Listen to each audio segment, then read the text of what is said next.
So, hello everyone, today I will be starting the next lecture of this module. So, today we will be discussing the key heat transfer equipment which are relevant in bioprocess industries.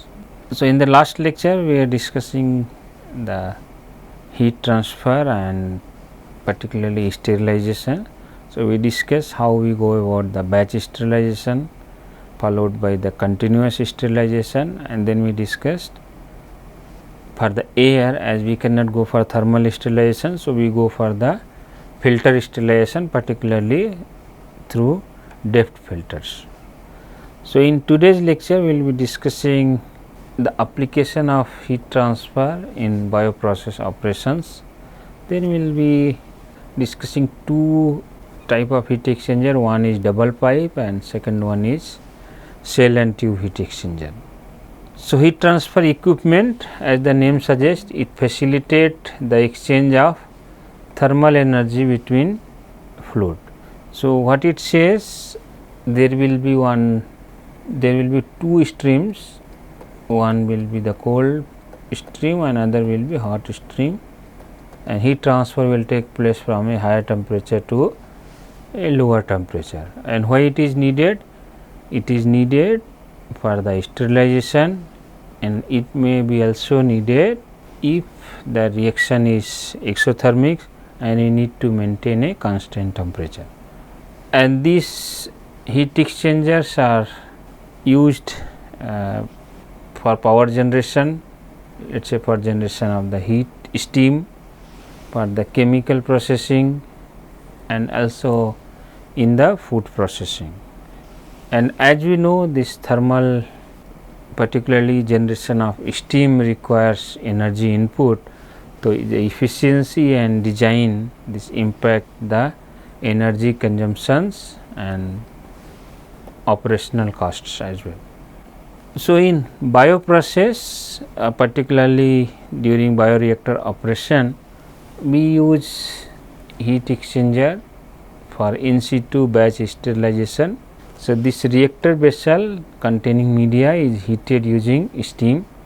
Now, steam can be directly spurged or it can be passed through the jacket, that we discussed in the last lecture. And as it is a batch sterilization, so we maintain 121 degree centigrade for 21 minutes. Second is, during the bioprocessing you maintain a optimum temperature.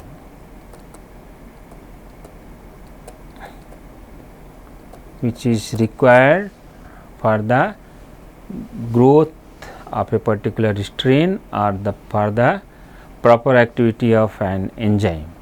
So, most of the fermentation takes place in the temperature range of 30 to 37 degree centigrade, and it helps in eliminating the heat produced by the metabolic activity of the cell. Now, it depends the how much heat is generated. Let us say for the large scale operation, one can use the cooling water for the temperature control if temperature is not rising very high.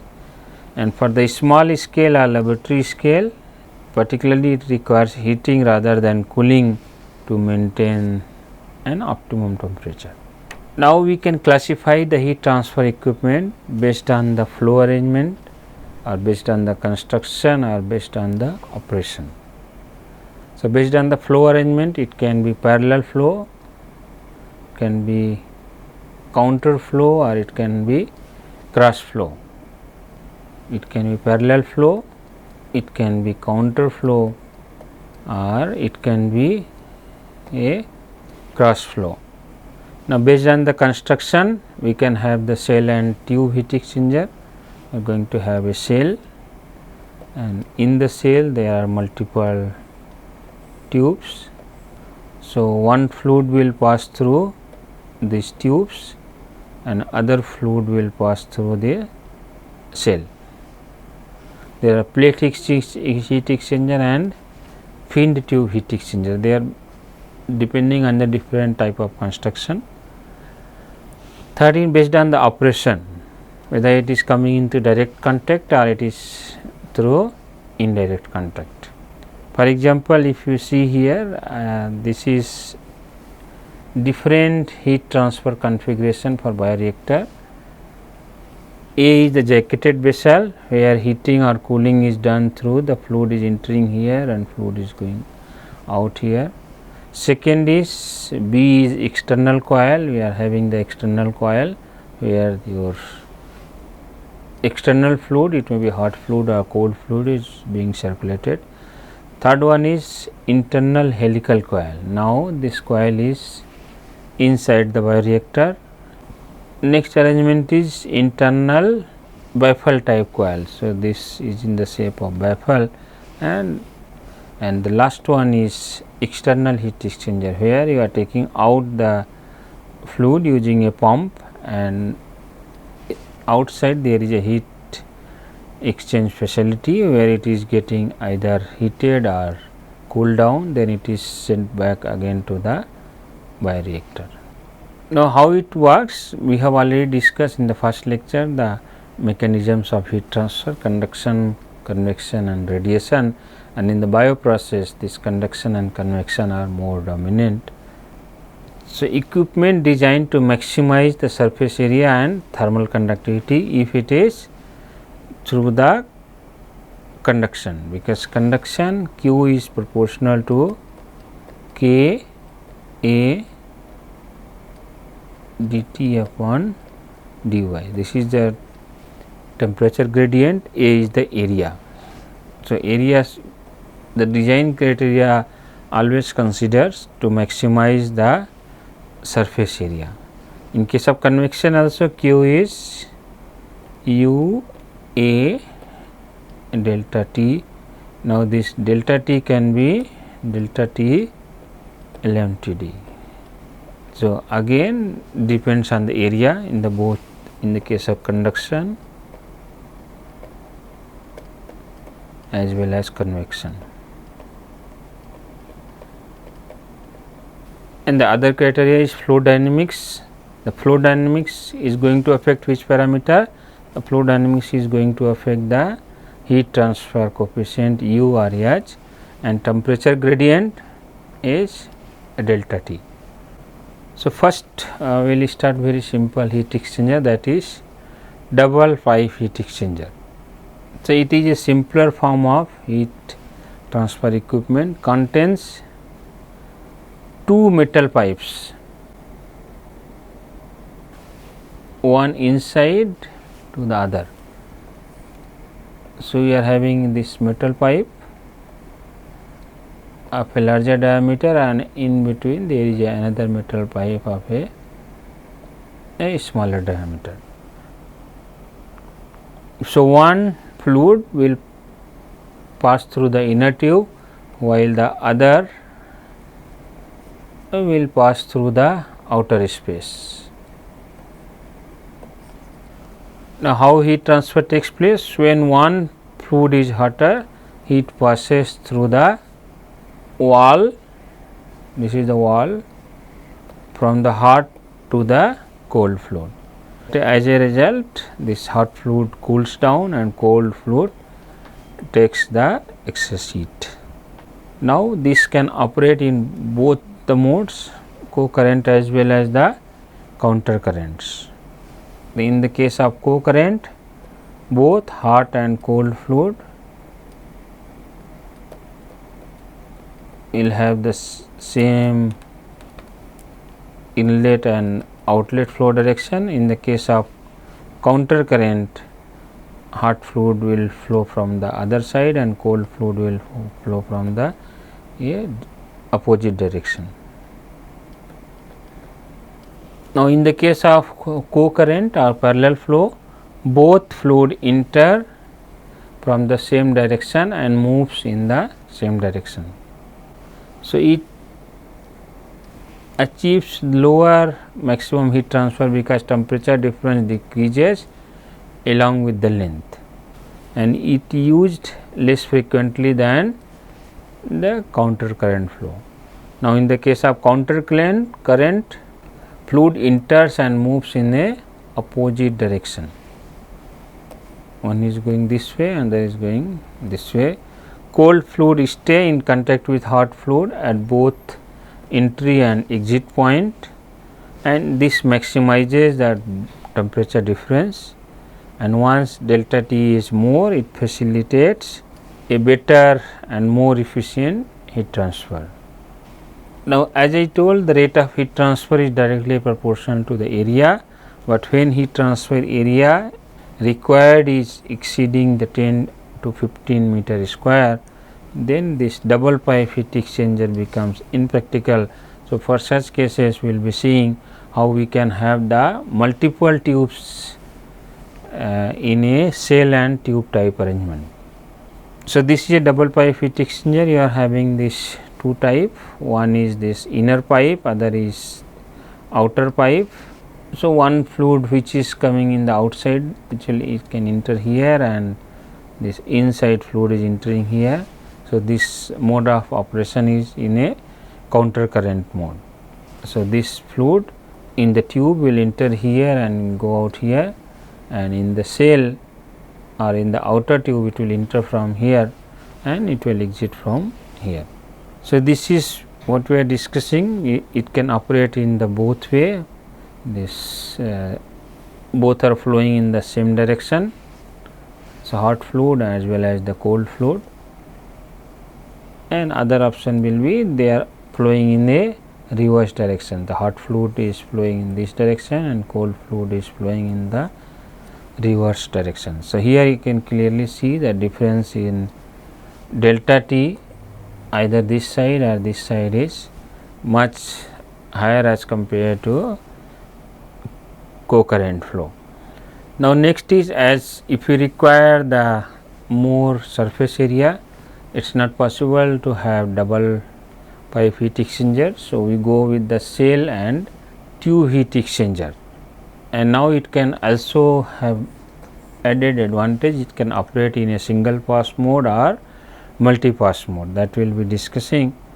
So, it contains a bundle of tubes enclosed inside of a large cell or cavity. Now, we are going to have a large cell like this, and in between you are going to have multiple tube. So, one fluid passes through the tube while other passes through the cell, and hot and cold fluid can be directed through either the tube or the cell. And what is the advantage here? It provides a large surface area because we are having more number of tubes. Now, fluid flow, fluid enters through the cell, flowing around the outside of the tube, and the another fluid is there in the tube where the heat transfer takes place. Now, direction of the cell side flow is always counter current to the tube side fluid for a better heat transfer. Now, it operates in a single pass configuration, means entry through the inlet header and exit through the outlet header. Later on we will be discussing about the multi pass as well. Now, there will be header to separate the tube side from the cell side, and the tube sheet it encloses the tube which seals fluid inside it. In addition, there will be baffle installed inside the cell to guide the flow across the tube, and as we know, we have discussed the baffle, it also increases the turbulence and velocity of the cell side fluid, which in turn improves the heat transfer efficiency. And as we are having the more number of tubes, so this total surface area increases. So, there are certain challenges like longer tube, it increases the potential rate of heat transfer, but at the same time we cannot have a too long tubes. So, we focus to increase the number of tubes.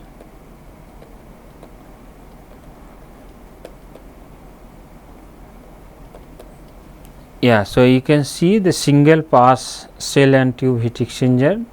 So, here you can see the tube fluid is entering here, and now they will distribute among different tubes and they will go out like this, and the cell fluid is entering here and there are baffles. So, it will guide its direction. First it will come here, then it will go there again baffle. So, it is guiding the flow and finally the cell fluid will go out like this. So, this is a single pass cell and tube heat exchanger. There is a provision to have a multi pass as well. So, because of multi pass it achieves a higher heat transfer capacity. So, how it works? The tube fluid pathway is divided so that the fluid travels through the tube multiple times before existing. So, this is important to understand. Multi pass means the tube fluid is flowing multiple times. For example, header can split the flow. So, fluid travels different part of the tube bundle in the sequence, and the advantage of this is you can have a better heat transfer, and it is used in the large and special application which demand greater heat transfer. And because of this multi pass, the design becomes more complex. Now, it has certain limitation as well, like temperature cross, particularly when you are having the multi pass, means you can reach a point where the temperature of cold fluid is exceeding the temperature of hot fluid. In that case, further there will be no heat transfer. That we will be discussing in a figure in the next slide. Yes, so you can just see how multi pass is working.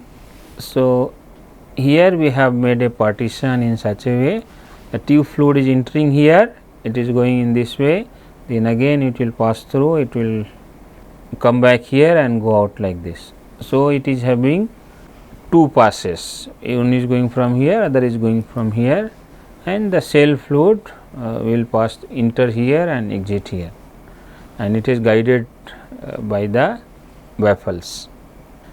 Yeah, so you can see the temperature change profile of a double tube pass cell and tube heat exchanger.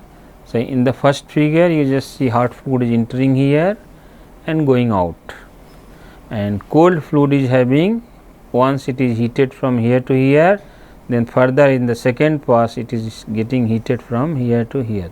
So, it is having the two pass.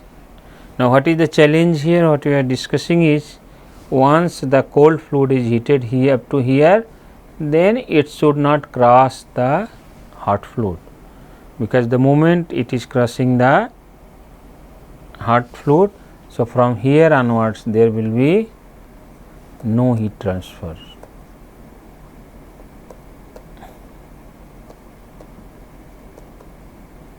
So, this should be avoided. Now, apart from these two, the most common is the cell and tube heat exchanger we have discussed. This is widely used. In addition, we might have seen the plate type heat exchanger, where it is made of compact plate and more efficient for low to medium pressure. And for certain cases, you might have seen the fin tube. The fin means it enhances the surface area for air cooled system. You might have seen the engine of your motorbikes. So, if you just see the outer surface of the engine, they are designed in terms of fin, so that when we drive, so they are getting air cooled. So, what we have discussed, this the heat transfer equipments are very important for bioprocess industries, and its selection depends on the application, efficiency and cost. And further, there should be a continuous innovation to improve the performance as well as sustainability, because it is requiring the heat input. So, with this I will stop here for this lecture. So, in this lecture we have discussed that different type of heat exchanger equipment and how it works. So, what is important here is heat transfer is taking place mostly through the convection, and for the convection it is defined as Q is the U A delta T. Now, we discussed the cell and tube heat exchanger. It has limitation of delta A, and delta A can be increased by, sorry, we discussed the double pipe heat exchanger where it has limitation of delta A, which can be overcome by using a cell and tube heat exchanger. Here you can have the multiple tubes, and further delta T can be improved by arranging the different flow pattern, co-current, counter current, and the cell and tube we can have this multi-pass. So, I will stop here now. Thank you.